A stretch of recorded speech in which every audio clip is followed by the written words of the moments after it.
তাদেরকে এমপি বাতিল করবে। দেখছেন না, 3 ঘন্টা বিলম্বে আসলেন মন্ত্রী। মাননীয় প্রধানমন্ত্রী সময়কে মূল্য দেন, কিন্তু শিক্ষামন্ত্রী দেন না।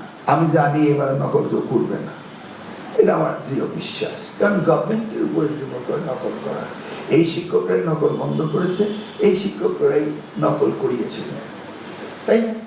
এই শিক্ষকরা আমরা যখন নকলে দাফন কাফন করে চলে গেলাম 2006, আবার করেছে, কারণ গভর্নমেন্ট সিরিয়াস ছিল না। এখন গভর্নমেন্ট সিরিয়াস, শিক্ষকরাও সিরিয়াস। শিক্ষকদের এইভাবে ব্লেম করা যাবে না। তো ওরা আমাকে জিজ্ঞেস করলো যে আপনি এই 0 যদি পাস, অর্থাৎ একটু যদি পাস না করে, সেই ক্ষেত্রে আপনি এবার কি সিদ্ধান্ত নেবেন? তাই আমি বললাম ঠিক আছে, আপনি কি চান এবার একটু শিথিল করেন। আমি ঠিক আছে, কয় বছর জন্য শিথিল করবো? আমি এই দুষ্টুমির কথা, কয় বছর জন্য করবো? সারা জীবনের জন্য করে রাখি? না না, কয় বছর বলে না। তাই বললাম 1 বছর।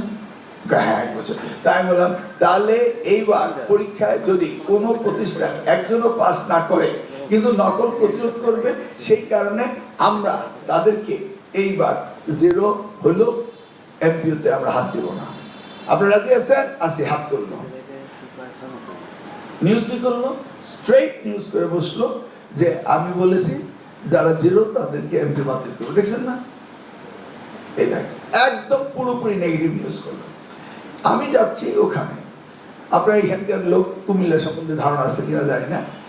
আমাদের মাননীয় সংসদ সদস্য চৈতি গার্মেন্টসের মালিক আবুল কালাম, তার ওখান থেকে ওই ডিস্টেন্স হলো লেস দেন অ্যান আওয়ার। উনি বোধহয় ওই এলাকায় গিয়েছিলেন। চৈতি একটা বিরাট ইন্ডাস্ট্রি আছে, লেস দেন অ্যান আওয়ার।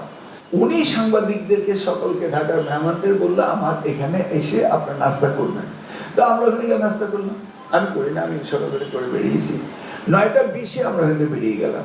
তাহলে আমরা 10:20 পৌঁছবো। আমাদের মিটিং হলো 11টায়। আমরা প্রত্যেকটা মিটিং 11টা রাখি, কিন্তু অফিসিয়াল সার্কুলারে 10টা দিই। কারণ 11টা দিলে 12টায় শুরু হবে, সবাই আসবে। আমি 11টা, আমি ঠিক 11টা দিই। কালকে আমি ঠিক 11টা দিই, কিন্তু অফিসিয়াল সার্কুলার 10টা দিয়ে রাখে। ওকে, বলা থাকে যে উনি তাই এক শিক্ষকরা আসবে, তারা রেজিস্ট্রেশন করবে, তারা বসবে, ডিসিপ্লিন আসবে, তারপর আমরা যাবো। তো আমরা রওনা দিলাম। গরিপুর পার হওয়ার পরে ট্রাক একটা উল্টে গেছে, আটকা পড়লাম। তো এসপি সাহেব আমাকে বলতেছে উল্টো পথে চলে আসে। আমি না, উল্টো পথে যাবো না, কারণ উল্টো পথে আজকালকার দিনে যে অবস্থা, পেট্রোল পাম্পের তেল দেয়নি বলে ট্রাকে পেট্রোল পাম্পের কর্মকর্তা চাপাতে পেরে গেছে।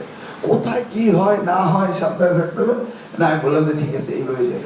জাস্ট 11:57 আমি মিটিংয়ে বক্তব্য শুরু করলাম। গিয়ে আমি অ্যাড্রেস শুরু করলাম, বললাম যে আমাদের লেট হয়ে গেছে, আমরা কিছুটা কাম ডাউন করি, আপনাদের অন্যান্য প্রোগ্রাম আছে। আমার দেশে লোকাল রিপোর্টার স্ট্রেট লিখে দিল 3 ঘন্টা বিলম্বে আসলেন মন্ত্রী।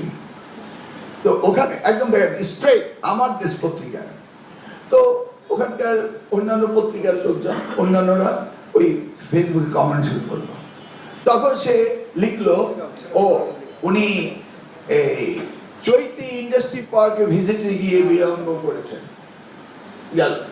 তারপরে সে ফেসবুকে পোস্ট করলো যে মাননীয় প্রধানমন্ত্রী সময়কে মূল্য দেন, কিন্তু শিক্ষামন্ত্রী দেন না। 3টে স্টেটমেন্ট করার পরে আমি কল করলাম। আপনার সব বলছেন কি জাহিদ ভাই, এটা কি নিউজ হলো? আরে ভাই বুঝেনি তো, ওই দলের লোক তো, এই জন্য আমরা একটু